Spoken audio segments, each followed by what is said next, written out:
Assalamualaikum at magandang araw. Meron nga pala akong binili nung nakaraan na canned foods na kaldereta at yun ang lulutuin ko ngayong umaga. Tinatamad na naman kasi ako magluto ng uulamin ko ngayong umaga. Yung kapatid ko kasi nakapag-breakfast na at ako lang yung hindi pa kumakain ng umagahan sa amin. Hindi kasi ako kumakain ng mga ganitong nakalagay sa dilata na ulam na hindi pa naluluto. Kaya ang madalas na ginagawa ko ay ginikisa ko yan na may kasamang bawang at sibuyas. Ito ang unang beses na mag-uulam ako ng ganitong klaseng ulam na nakalagay sa dilata na kaldereta. Nagki-curious lang kasi ako kung ano bang lasa neto. Sinimot at hinugasan ko na rin yung lata tapos yung tubig ay hinalo ko dito sa niluluto ko para hindi siya masyadong mag-dry. Naglagay na rin ako kanina ng maraming dinurog na sili, paminta at kaunting asin. Naisip ko na rin lagyan yan ng isang perasong itlog baka sakaling sumarap pa yan lalo. Then pagkatapos ay hinalo-halo ko muna yan para magsama-sama yung mga sangkap na nakahalo dyan. Maya-maya lang ay hinango ko na yan at diretso ko na inilagay dito sa maliit na bowl. Naglagay na rin ako ng sili sa ibabaw para naman maging maganda ang itsura nito. Sinundan ko na rin yan magsandok ng kanin dahil kakain na ako. Marami pa kasi akong gagawin mamaya kaya kailangan busog tayo lagi. Pagkatapos ay kumain na rin ako at alhamdulillah for the blessings. Kung tinatanong niyo kung anong bang lasa nito, so far masarap naman at balak ko ulit magluto ng ganito. Pagkatapos ko kumain ng umagahan ay siya rin pagdating ng kapatid kong lalaki. Sobrang tatutuwa ko dahil dala niya yung tripod ko. Kung gusto niyo ng ganitong klaseng tripod ay nasa yellow basket lang yan. Pwede niyo yung i-check out. May dala rin yung brother ko na doodle. Mahilig kasi yung baby sister ko ng doodle. Pagsapit naman ng tanghali ay naghanap lang ako dito sa kusina ng mauulam ko.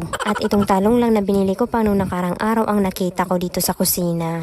As you can see, nangungulubot na rin ito at nagpapahiwatig na malapit na siyang ma-expire. Bala ko sana ito ihawin kaya yan pinagpuputol ko muna sa gitna ang mga talong na yan para mabilis yan maihaw. Dito ko nga pala napili ihawin sa may frying pan itong mga talong. Para hindi masunog at masira itong frying pan ko ay naglagay ako sa ibabaw ng foil. Tapos saka ko naman pinaglalagay dun kanina itong mga talong. Ito yung unang beses na sinubukan ko ang ganitong klaseng technique. Ganyan ang inaasahan ko kahit papaano inaihaw naman itong mga talong. Ang ginagawa ko para mabilis yan maihaw maluto itinatakpan ko yan pagkabaliktad ko. Bale wala nga pala akong espesyal na luto na gagawin sa mga talong na to. Basta lalagyan ko lang yan ng toyo mamaya tapos yun nakakainin ko na. Alhamdulillah at naging maganda naman ang kinalabasan nitong inihaw ko kuno na talong.